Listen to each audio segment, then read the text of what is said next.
Hi, everyone. My name is Ascanio Pignatelli, and I'm the president and founder of E3 Solutions. And today we're very lucky to have a special guest with us, Eric Severson, who is the Chief Human Resource Officer at Gap clothing store you're all very familiar with, I'm sure. And he's also the appointee for the National Advisory Council on Innovation and Entrepreneurship. Hi, Eric. How are you? Great to be with you, Ascanio. Fantastic. Well, tell us before we get into your role at Gap. Can you please tell us a little bit about what you do, what the appointeeship means for you, and obviously the country? Sure. So it's a 2-year appointment that's actually just completed in November with the end of the Obama administration term. And I was appointed to the term by U.S. Commerce Secretary Penny Pritzker, and the National Advisory Council on Innovation and Entrepreneurship was created by an act of Congress called the America Competes Act in 2010. And the purpose of the council is to take a diverse group of experts from across the continuum on the economy, business leaders, nonprofit leaders, economists, et cetera, and put them together into sort of a think tank that is available to advise the Commerce Secretary and her team on issues of competitiveness in the U.S. economy that specifically relate to innovation, entrepreneurship, and workforce development. Wow, that sounds so amazing and interesting. What impact were you able to have with the council? Any thoughts or initiatives Yeah, that you were able to suggest that were received? yeah, two that I directly participated in, and one of which I led that I'm particularly proud of are one, our work on the free agent economy. And essentially, the issue is that, as you're probably well aware, there's an emergence of a new kind of company represented by Uber, Airbnb, et Hmm. cetera, these organizations that bring together people who have something to contribute. They want to use their own capital, for example, like their car or their home, Hmm. to create additional wealth for themselves. And we got excited about this as a council as a new way, or a 21st century form of wealth creation for middle class people. Hmm. And what we observed is that there's very little data Hmm. on this phenomenon, the size of this economy, the scope, the issues, and as a consequence, the issues related to the sharing economy, legal issues, compliance issues, it's tax issues, Hmm. are playing out in the courts and locally in local communities in an inconsistent way. So what we were able to achieve is to work with the Commerce Department to issue the first government report ever on this phenomenon. And they've actually created a taxonomy and a name for it called the digital matching firms, is Hmm. what they call these companies. And what this will allow is having a foundation of data and a taxonomy to describe this part of the economy. It then will allow legislators, government officials, and others to be able to thoughtfully propose legislation and rules that will help to maximize the opportunity for the U.S. economy to compete in this new sector, and also for American citizens to be able to participate in it in a way that will help them increase their own wealth and well-being. That sounds amazing. And one of the things, as you were speaking about this, that really it's exciting because I think what that does is it's a new way in a sense for the actual country, the economy, to engage its consumers, and have them be able to really just participate more, be more participatory, throw more energy into what it is that they're doing, and take more ownership, and as you call it, the sharing economy. Well, I think we thought also that at a time where there's significant data showing the gap between the income equality gap in the United States, the gap between rich and poor, has been growing Hmm. over the last few decades. We Absolutely. are excited about the idea of this digital matching economy to be able to offer normal Americans, middle-class Americans, an opportunity to better themselves Mm-hmm. by using their existing assets, and increase their overall wealth creation, as well as the implications, obviously, for the whole economy to grow over time.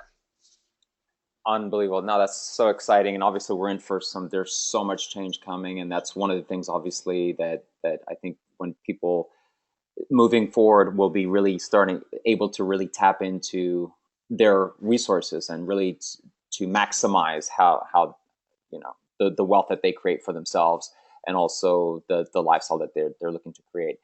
So that's so exciting. And tell us real quick about what is your role at obviously at Gap. You're the Chief Human Resource Officer. What does that look like? And Sure. Well, I recently left that role and am moving on to my next opportunity. But in that role, I shared the oversight of the talent at Gap with a colleague, Dan Hinkle is his name. mm-hmm. And we together ran the people strategy for Gap Inc., which is, for those who don't know, a $16 billion apparel retailer with multiple brands like Gap, Old Navy, Banana Mm-hmm. Republic, and about 140,000 employees Wow. globally. And so we were responsible for leading the team within the company Mm-hmm. that strategized and executed on talent and people strategies relating to how we attracted talent, engaged people, developed them, retained them, etc. That's fantastic. So, what would you say? What was the underlying theme when you were looking for new talent? What is it that you were looking for besides obviously certain qualifications and whatnot? But what is it that really struck you when you were looking for a certain appointment or job? Sure. My broad answer relates to the nature of the overall economy in the 21st century. Mm-hmm. So that is our knowledge of the dramatic shift in the economy from decades ago, the industrial economy, to the service and knowledge economy the last few decades, to now in the 21st century, what Daniel Pink, the author, called the conceptual economy, one where because of globalization and digital technology, the greatest competitive advantage is going to come from individual creativity and innovation, because much of what used to be done by people through use of their brain can now be done through automation and artificial intelligence. What automation and artificial intelligence can't do is initiate creativity and innovation and emotional intelligence. So what we were really hiring for, above all else, was something called growth mindset, which is a Mm-hmm. concept most widely developed by Carol Dweck from Stanford. And it's basically the ability to learn and grow. And it's a trait that Dweck observed in successful individuals across all domains, that they have a greater ability to be able to learn. Mm-hmm. And so what we started to learn is, when the world is moving so quickly, Mm-hmm. and when knowledge decay is happening as rapidly as it is, and it's Right. been well documented in a number of sources. There's a great book called Rookie Smarts by Liz Wiseman that documents in the first few chapters the rate of knowledge decay. And in general, the scientists agree that about 75% of what a person learns is irrelevant after 5 years in today's world, and it's only increasing. So what we wanted to do at all levels was hire people who were curious and had a high capacity to learn from success and failure and apply those learnings, which is what's needed in a very rapidly changing world where agility is highly prized. Absolutely. I love what you're saying, Eric, because I was just reading a report. I think it was, maybe it might have been a LinkedIn report on actually recruiting talent. They had one of this huge, Richard Branson had a quote, and then there was somebody else, and they actually said that the ability to be adaptable is now the most fundamental trait that they're looking for. And I love what you're saying, because also it's in complete accordance with all the research that Gallup is doing on, for not just millennials, but just employee engagement in general, is that people do crave learning. They want purpose, of course, but they also want to learn and develop and grow as professionally and personally. And I think it's an amazing thing when that not only is a great way to attract the top talent, but it's also a great way to keep them engaged and to keep them really inspired and motivated and completely involved with what you're doing. I think that's natural and it's human because people are naturally curious and want to learn, but I also believe it's because people are aware that survival in today's world depends on the ability to rapidly adapt. So they want to work for an employer who is constantly developing them. And certainly it's true of companies as well. In the retail space, quite poignantly, you'll see that those companies that have not adapted have died. And this has happened very rapidly in the last few years, and you see an onset of many bankruptcies, et cetera. And certainly at Gap Inc., the company was in the process of transforming from a traditional retail company to a global digital retailer like so many other companies are. And that ability for each employee at every level to adapt quickly and be able to learn new things and do new jobs as change is happening is a matter of survival and thriving. Exactly. And there's a saying we have that you're either growing or dying. So if you're not really, if you're not, growth is really surviving, is adapting. It's basically, I mean, when you look at the planet, you look in every form of evolution and growth. You adapt, you fit, or you're you're ousted. So great. I love it. And so this brings us actually to our first question, first official question, which I wanted to ask you about. And this could be in any of the organizations or just even as your appointment with the council. What would you say would be your greatest accomplishments when it comes to creating just that work culture of high engagement and high retention, high recruitment? And probably collectively, it's a group of talent management practices that are science and evidence based that tap into what we were just talking about, and that is the fact that to survive and thrive in a constantly changing world, individuals need to be in an environment of learning and be primed to learn and be primed to learn from failure.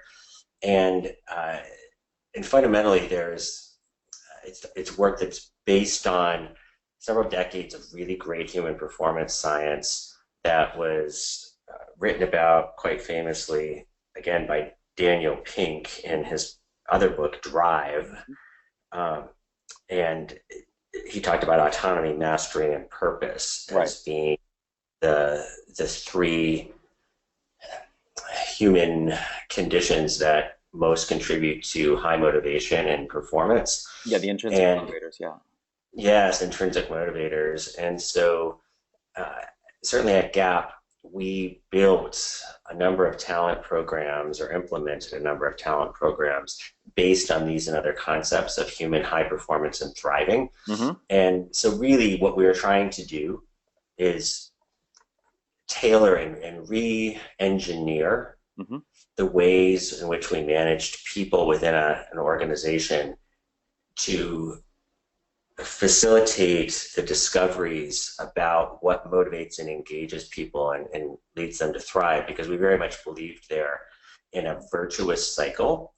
So here's what I would say is that the way that people are managed in most companies today is inherited from really the 18th and 19th century management theories about managing people in assembly lines and supervising production of things, of widgets.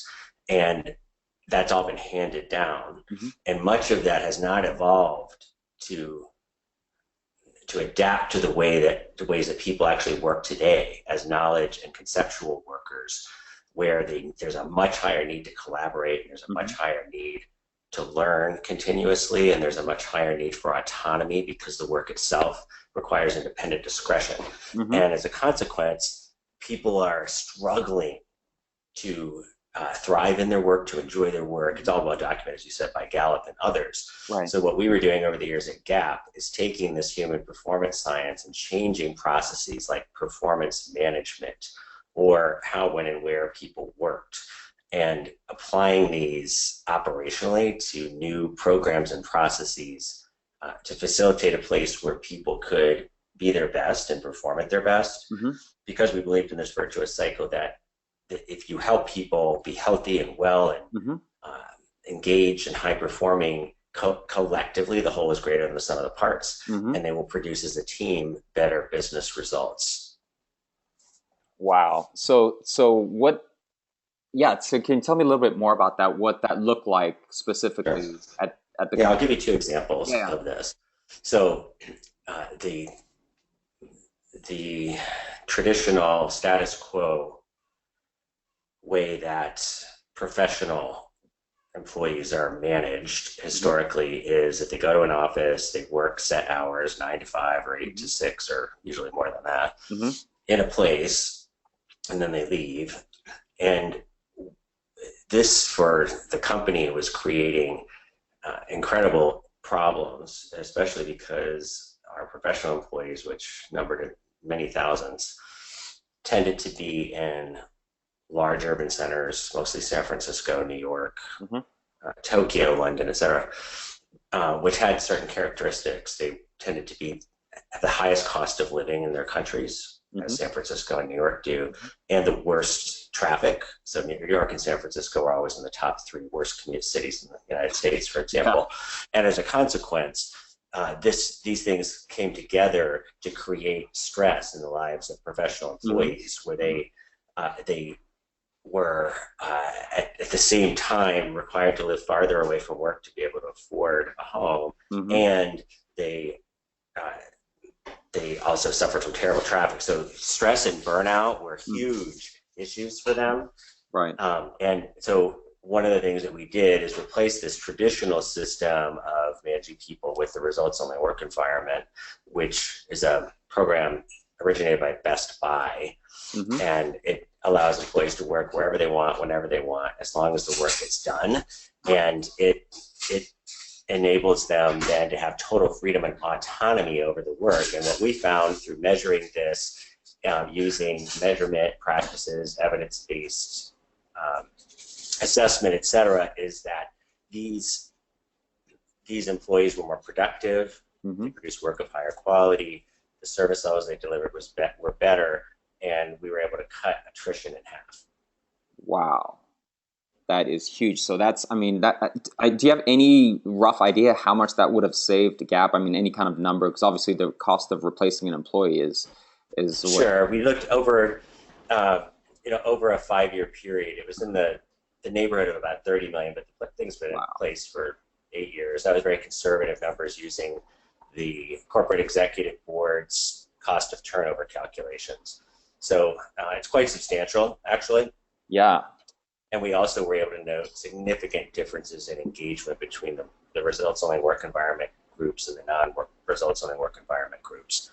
So across the board, it's probably been easily the most successful talent practice we implemented there. But similarly, when we replaced our long-standing 2 decades old performance management system, which was a very typical traditional one with ratings and reviews and calibration sessions that dictated compensation, with one that was based on growth mindset and neuroplasticity, we saw similar types of results where we measured each quarter and saw that employees were significantly happier with this approach and that they were learning at a higher rate than previously, because we moved to a program where people had monthly conversations about their performance that were focused on what they had learned since the last conversation and how they were going to change their goals and how they approached their goals as a result of that learning. So those are just 2 examples of re-engineering traditional performance and talent management practices in light of 21st century human performance science. That is so exciting. I mean, I'm sure that Daniel Pink, as soon as he finds out about your success at Gap, with allowing employees more freedom and what that looks like for them, it's probably gonna have another TED talk on that subject itself, because that it might be something you want to do, Eric. Get your TED talk together and about the importance of freedom in a workplace to create a culture of high engagement. So I want to congratulate you on that, because initially my book was called Lead from Need. I might go back to that title, and it was based on these 5 needs, I think, that are the intrinsic motivator. I know Daniel has 3, but I see that connection, contribution, freedom, growth, and fun. And I think you mentioned 2 of those. Growth is a huge thing, learning, development, growth, and but I love the fact that freedom is so inherent. I think that's why I think a lot of brands attract people, because they imply freedom, like Harley Davidson, or what the other.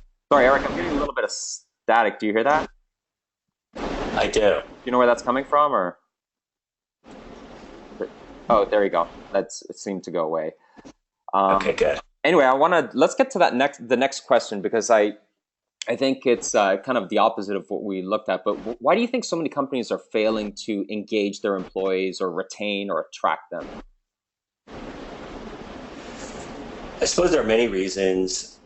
I really believe that chief among them is this issue that I referenced earlier, which is that we've all inherited, as a social inheritance, from business school, from prior employers, from even our parents, a set of beliefs and attitudes about why people are motivated, about how companies should be run, and organizations should be run, and management. And I really wish that everyone had the opportunity to study the origins of management. I think a lot of people, if you were to ask them, think, oh, well, it's been around forever. And it hasn't been around forever. It's an 18th century construct that came about as a result of the Industrial Revolution, and was invented to help figure out, how do you manage large groups of people in a factory kind of setting, where through all time before that, people worked either for themselves or in very small groups. And so I think much of the pain and the angst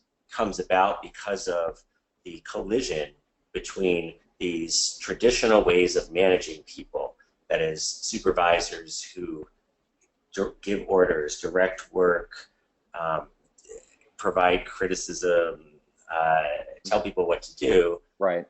And the nature of most work today, which requires so much independent discretion and adaptation and learning. And so I think really if you look at some of the most successful companies that have both very high business performance and high employee engagement and retention, what I see is that most of them are building their own new practices for managing people. There are lots of these examples out there.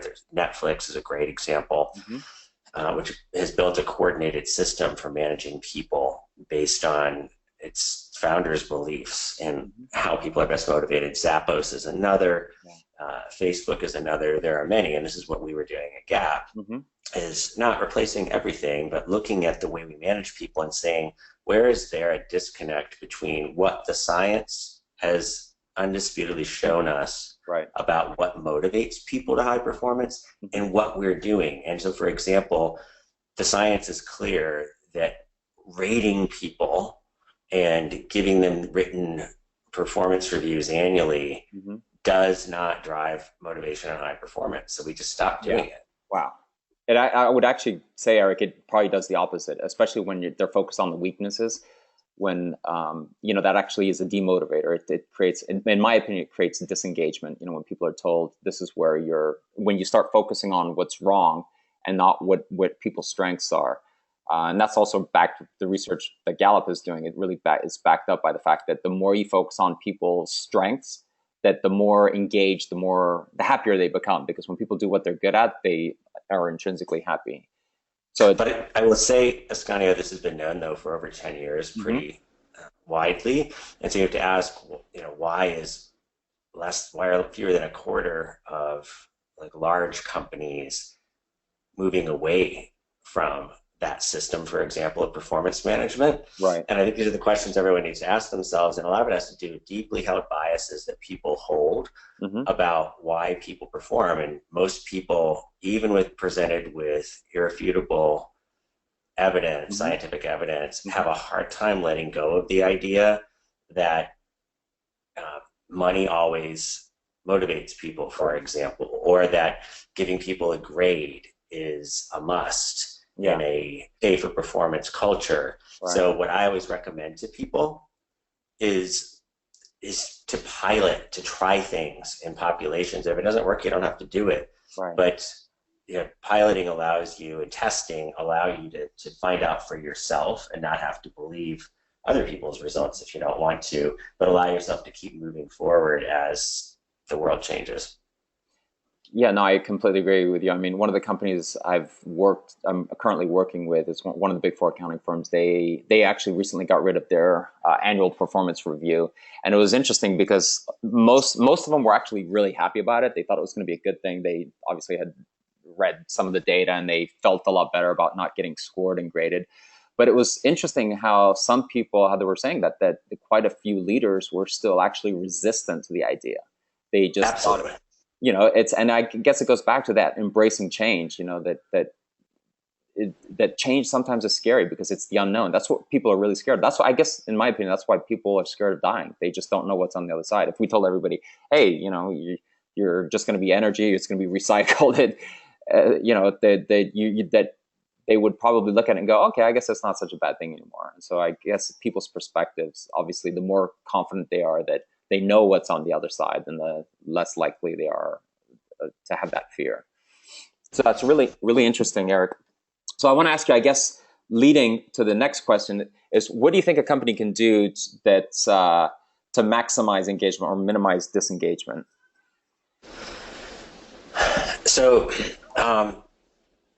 probably there are many things.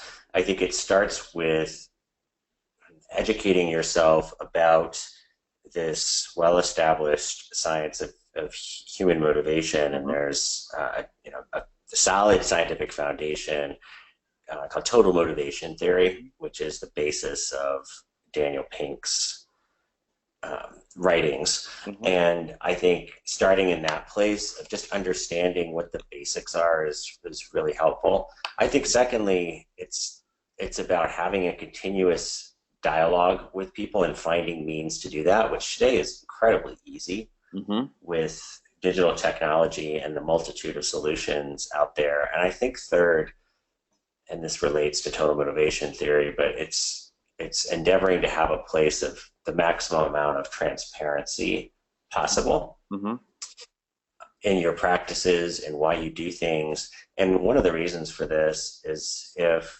you believe the science that's well established of growth mindset, you'll understand that human beings can only grow in a feedback-rich environment. And one of the mistakes that I find that people make is that they believe that feedback is judgment, that feedback is me telling you what I think of something. Right. Feedback is simply information, and it can be data, reports, statistics, whatever. It helps you know whether what you're doing is working or not.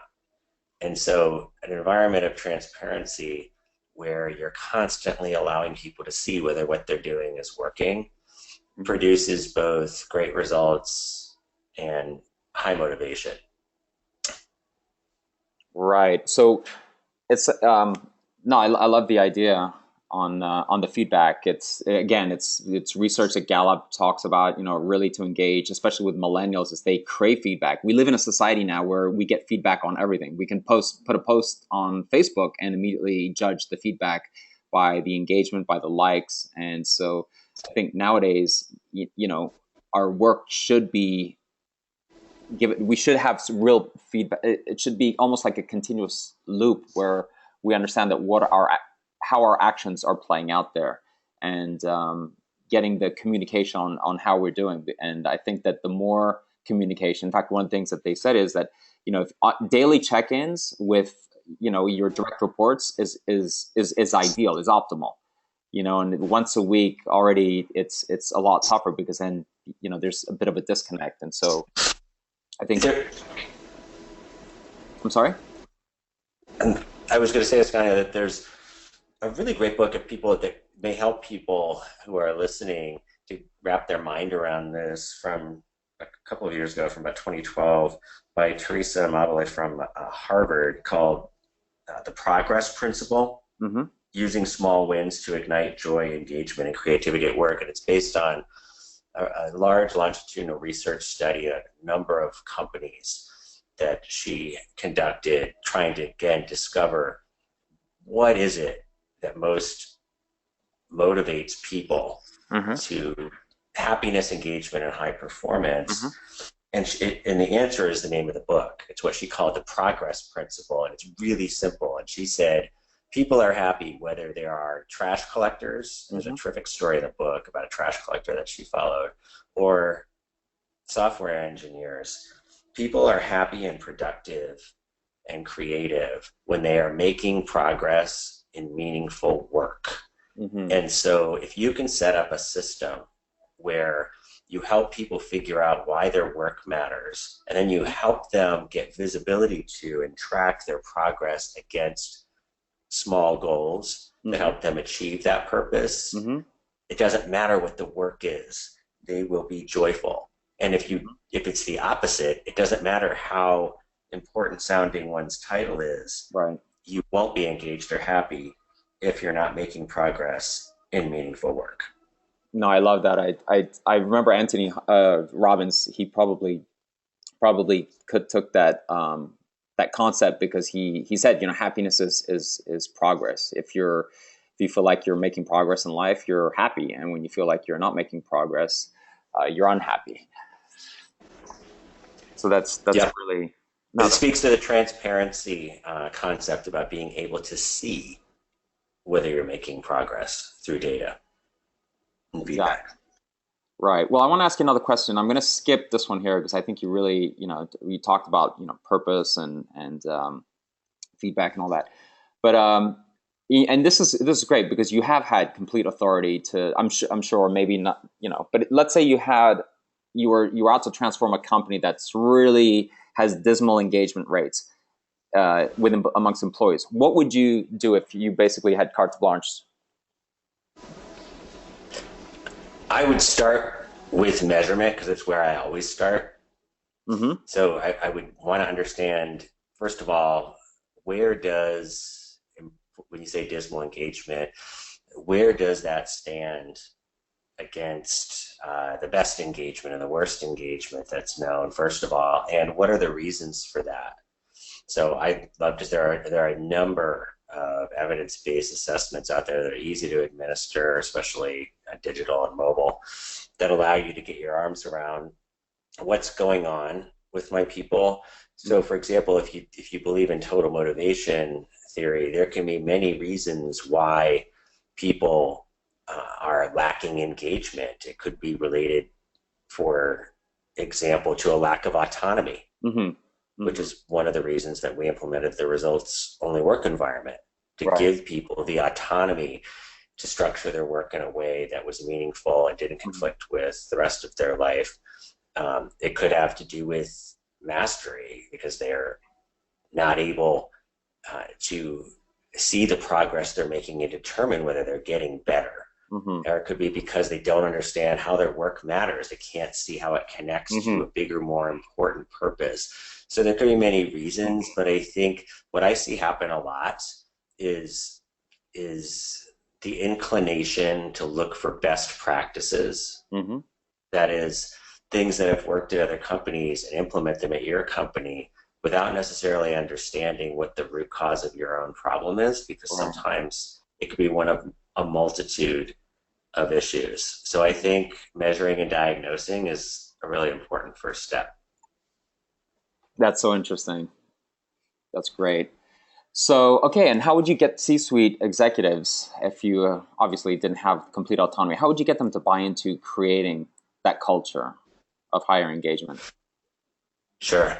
So what I've found through trial and error and making plenty of mistakes along the way is that while I suppose there are some organizations where the senior leadership is so in tune with scientific data and research that presenting the research alone is enough, but I've not found that to be true. What I've found is that many times leaders need to see things with their own eyes, especially if what you're proposing is countercultural and is contrary to what they learned and how they became successful. So if you're trying to tell a CFO or a CMO or CEO that she or he needs to change the way they manage people. So for example, with respect to where, when, and how people work, if for her entire career as CEO, I believe she's been successful by controlling where and when people work, and you're trying to tell her we need to give people autonomy over this and we'll get higher performance. Right. You need to show it. So the way that, I mean, I learned this the hard way from trying just to present outside data at first, and it wasn't compelling. So what we did instead was test and pilot and measure internally on agreed upon populations. And the CEO said to me, you go do this testing, you measure over a 6-month period, and you come back to me. And if you can show me that you've first done no harm, and hopefully that it's even improving things, then I'll let you do it in an entire operating unit. And that's what happened. Wow, that's fantastic. So basically create a pilot as a small initiative, and then, you know, roll it out, scale it out, basically. But measure, I think this is the key. A lot of things get piloted, and then afterwards, you know, there's some surveying, et cetera, and business leaders don't believe it. What we did, which we learned was important, was do pre and post testing. So we measured on a whole number of variables, including things very important to the business, like productivity and service and quality and engagement, and measured them before we ever even talked to the employees about making a change, and then measured the exact same variables 6 months after the change had been put in place, and examined the delta. Right. And in that instance, all of the key indicators improved, and that allowed us to see that it was likely because of this intervention. Right. I get it. That's so clear. That's fantastic. So a pilot with measurable results, basically. Yes. Excellent. So I'm just curious, what do you think is really inspires employees? And obviously we talked a little bit about purpose, autonomy, and mastery, but to really go above and beyond what it is that they need to do. Obviously, we have people at work that are super high achievers, that are ultra engaged. They bring a ton of energy, and then those that do a great job, but they're not as engaged. But so, what do you think is really the difference, that motivating factor? I think it depends whether you're talking about short term or long term. And our whole conversation, I think, has really been about long-term, sustainable engagement. And I think it's much simpler than most people might think. I mean, I really believe that if you buy the concept of total motivation, then what produces long-term, sustainably engaged employees who want to go above and beyond and are deeply engaged in their work is workplace coaching, management, leadership, and talent practices that are based on the direct motivators, which are described in total motivation theory as purpose, play, and potential. Okay. Which are just a different way of saying autonomy, mastery, and purpose. And those cultures that have that sustainable engagement minimize the indirect motivators of pay and emotional and psychological pressure. So what you can discern is that in the short term, the indirect motivators can be very effective. So economic pressure and emotional and psychological pressure, for example, in other words, using money or threats to remove money, or threats of losing one's job, etc. Those incite fear in people. Right. And there's quite a lot of neuroplasticity research to demonstrate this. And as you know, stress hormones in the short run give you energy, but they also, in the long term, have a key role in the development of chronic metabolic diseases, heart disease, diabetes, cancer, etc., and are destructive of value and wear people out and burn them out. Right. So I think that the quick answer to your question is, examining the way you manage people Mm-hmm. and doing the best you can to align the way you manage people with these primary direct motivators of purpose, play, and potential, which is growth, the ability to grow and develop mastery, and really looking at rooting out the instances where you're using just money or you know, pressure based on money or fear, etc., will really help you drive sustainable long-term growth. Wow. Excellent. So I guess that leads into our next question. Globally, Gallup did the survey. I mean, thousands of people were surveyed, and they found that 87% of employees globally are disengaged. So I think here in the States, it's something like 31% or 30 or 31%. I'm sorry, 70% are actually disengaged. So it's a little bit less here in the US. But why do you think that it's so high? I mean, is it based on these traditional industrial revolution management theories, practices, or is it? Do you think it's something else?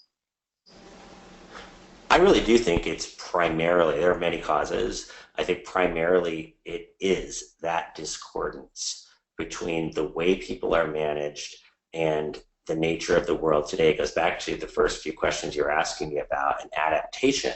And what we were talking about is that employees who can rapidly and quickly adapt to a changing world and a changing business and consumer environment are going to have better careers, be more successful in their careers and more successful and higher performing in their jobs. The same is true of companies.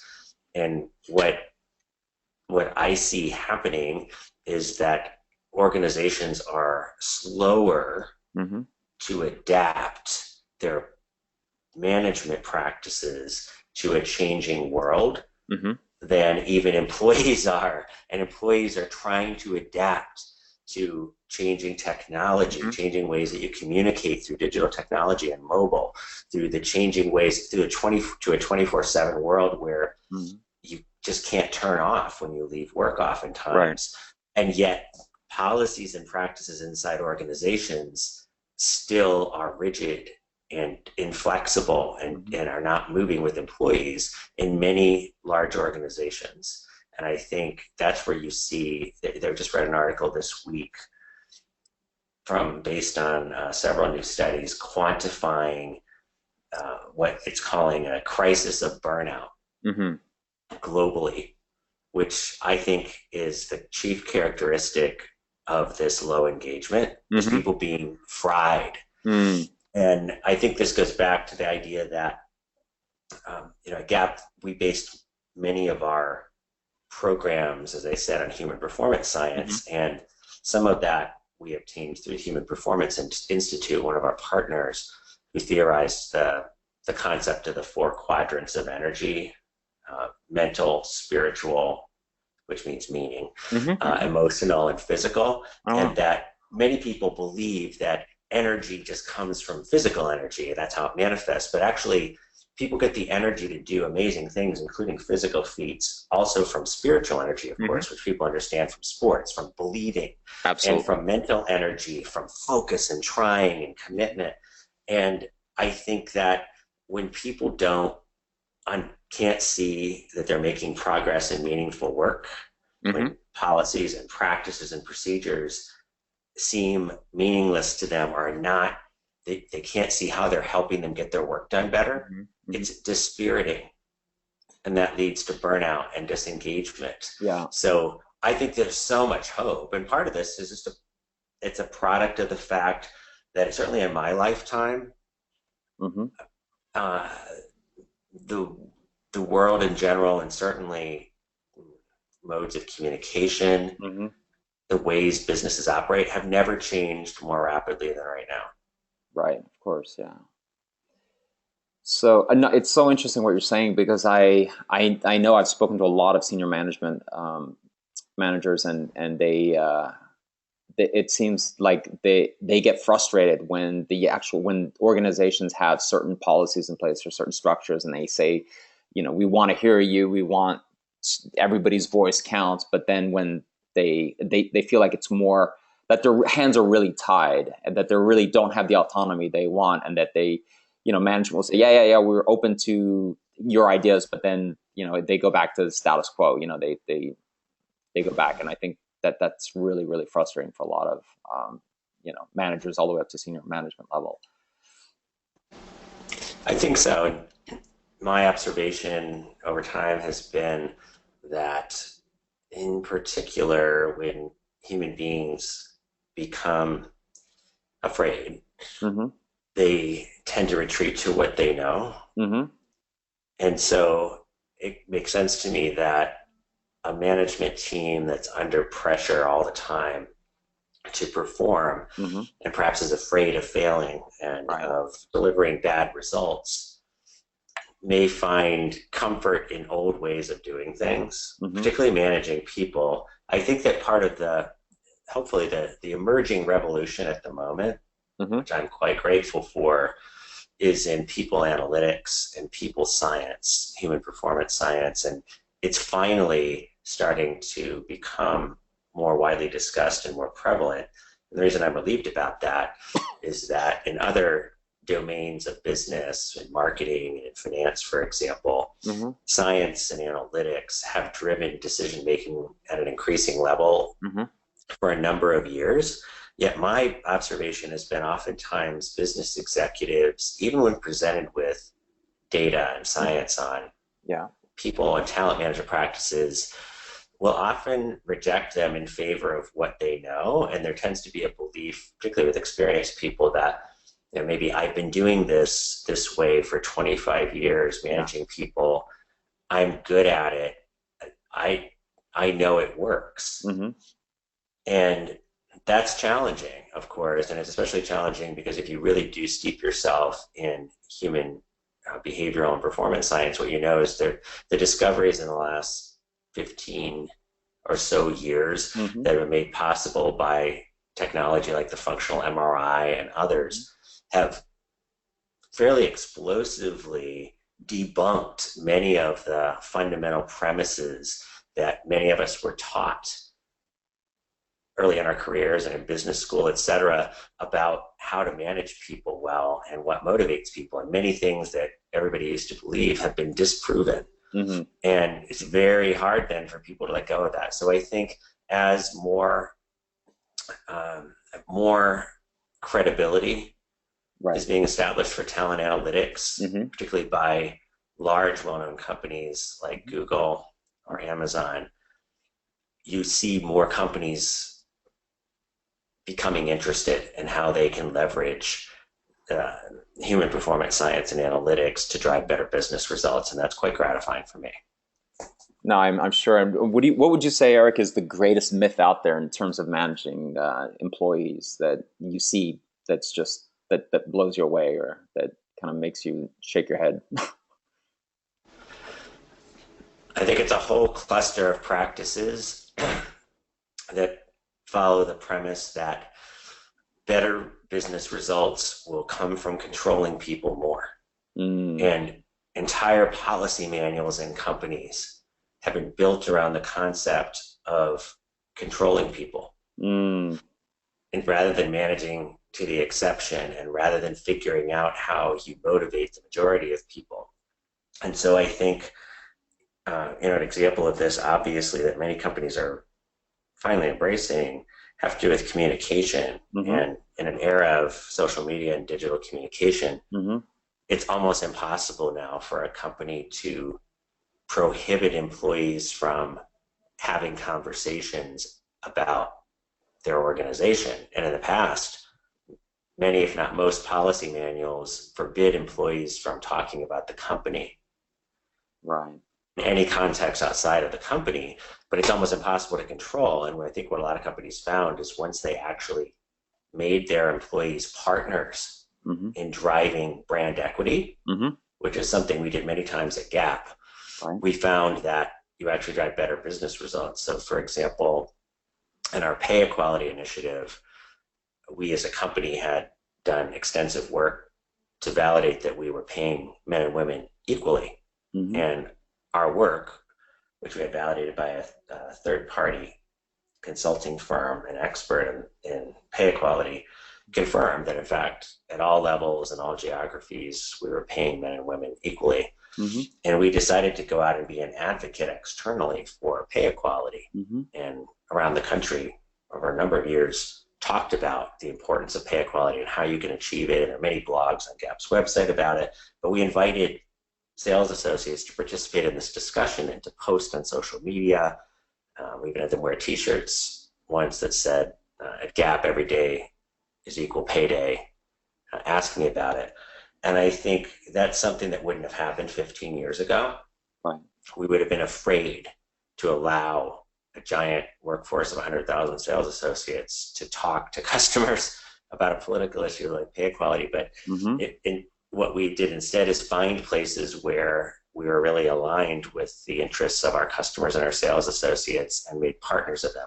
You see lots of companies doing this. Starbucks is another good example of a retailer that uses its broad customer interface as a way to empower its associates to engage their customers more, and in the process they become more engaged, and it's one of the reasons Starbucks is such a great company. Yeah, absolutely. Okay, great. Eric, I love this. And I want to ask, I'm going to skip through a couple of these questions, but I want to focus real quick on just managers, because obviously no one's perfect. And what do you think are the greatest mistakes managers make when they're trying to engage, motivate, influence, inspire their employees? Well, I'll try to speak to some of the ones that I've made and learned from, and I think translate broadly. I think one of them is assuming that you know, and part of the foundation of assuming that you know can often be overgeneralizing. And so here's what I will say. In the past, given technology we had in the past, it was probably only possible to generalize. And by that I mean to say, I'm going to stratify my workforce by, let's say, generation or gender. So generation, I will say, okay, these are my millennial employees, and these are my Gen X and my baby boomer employees. And based on what I know and what research says about these generations, I'm going to tailor my benefit offerings to each generation and market to them. And that's better than just not asking at all and not tailoring at all. But what's even better is leveraging big data and technology and the ease of pulse surveying and et cetera, to actually allow mass customization to happen and to allow each employee to, say, take a benefit pool of a certain amount of money and opt into what is most valuable for him or her. And you see more and more of this happening, because just because someone is 55 years old and a baby boomer doesn't necessarily mean that she wants the same things as all other baby boomers. Her life might be different in some meaningful ways. So I think that's one. It is finding ways and leveraging and harnessing the power that's available today through, especially technology, but it doesn't have to be, to mass customize. And it's mass customization is a concept from engineering that we adopted a while ago at Gap as a frame to think about people processes. How can we mass customize as much as we can? In other words, be able to, for the same cost as giving everybody the same product, like a benefit, health benefit or something. How can we offer as much choice as possible? So that's probably the first thing in engaging people. And I think the second thing is really to think about this trio of autonomy, mastery, and purpose, and ask oneself, what can I do inside my realm of responsibility to increase the amount of autonomy my people have to make decisions about their work so that they can make progress? Mastery, what ways can I help people get better at things that matter to both of us? Like, how can I isolate skills, competencies, traits that matter to both of us in the performance of this person's work, and help him or her get better in those things, make progress in something meaningful? And the last is purpose, which is about meaning. And that's how do I help every employee, no matter what her job is, connect what she is doing to the larger reason that we're here in the customer's life, et cetera. And in the progress principle, for example, the story of the garbage collector was that he was one of the happiest employees that the researchers met. And it was because he connected his work to a larger purpose of clean neighborhoods and environments. And he saw his job very much also as a social one. And he talked to all the neighbors and viewed his job as making people's day just a little bit happier. So that's the way he constructed it. And I think managers can help each employee figure out why what they do matters and reinforce that. Absolutely. And I think Gallup could not agree with you more based on all the research that they're doing, not just with millennials, but I think with every generation. So important. So I guess that would, I think we have time for one more question, and I think it segues into what you just said. And so it doesn't have to be too extensive, but really, what do you think is the difference, or how would you say that the best managers, the leaders that you've seen in your lifetime, how are they engaging their employees maybe in a way that's different from the way other managers are doing?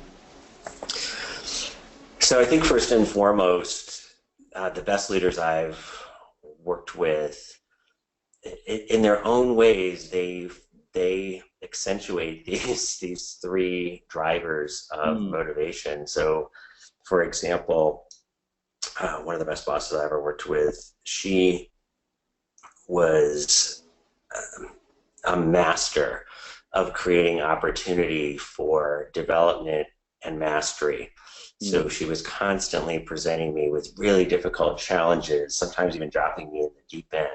So I was forced to learn and grow and develop. And when I look back in my career, some of the things that she asked me to do were scary. I remember her passing me a note one time in a meeting at a time where we didn't have a diversity and inclusion function in our company, and saying, talk to me after this meeting about diversity and inclusion. And she wanted me to start a whole new function from scratch and start an executive council to govern its strategy. And 11 years later, the group is still in operation, and the executive council is still functioning effectively. And I think I didn't know at the time, many years ago, how to do that, but her willingness to challenge me. So that's kind of around the mastery element. And I think other great leaders I've had as well have created, as she did, a lot of autonomy also, ways for me to control my job, no matter how big or small it was. My best leaders figured out, this guy has to do certain things the way we want him to, but what else can we give him control over in his work? And this reminds me, of course, of the famous example of Kaizen at Toyota.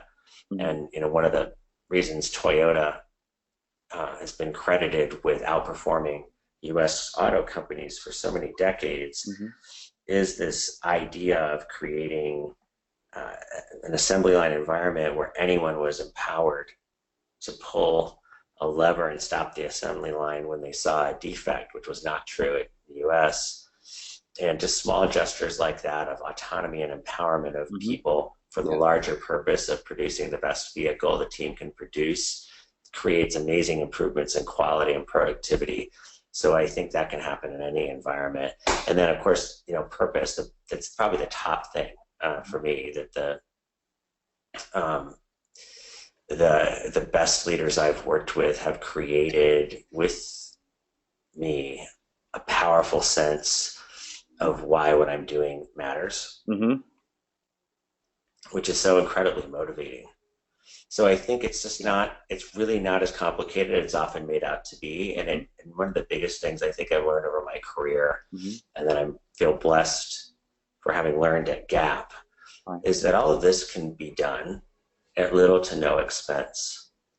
So I think what I see a lot in the environment today is a lot of companies and organizations spending a great degree of money on fancy technology and perks. And there's nothing wrong with that if you have the money to do that. But it leaves people with the impression that you have to have a lot of money to have the kind of impact those organizations have. And I think at Gap, we were able to prove, because we're being very disciplined in our cost management, that some of these things are free or virtually free, like the results-only work environment. And interestingly, over a 5-year period, of quarterly measurement where we would ask employees, what's one thing about Gap that you would never want us to change because you believe it's so important to our ability to perform at a high level. Mm-hmm.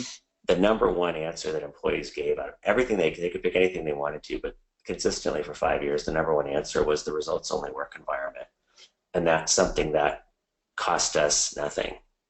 So I just think I would leave people with this idea that it's not necessarily about money. It's about understanding what motivates human beings, no matter where in the world they work.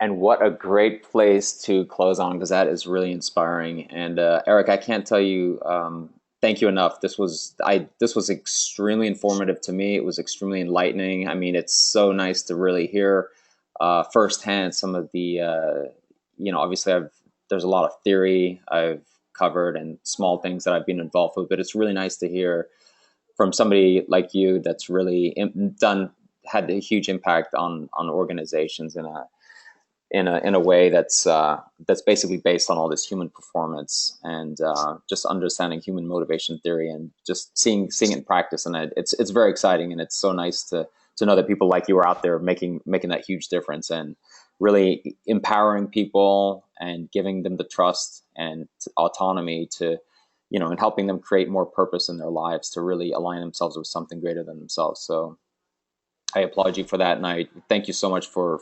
your insights today. It was really, really helpful. Well, thank you, Ascanio, for the opportunity.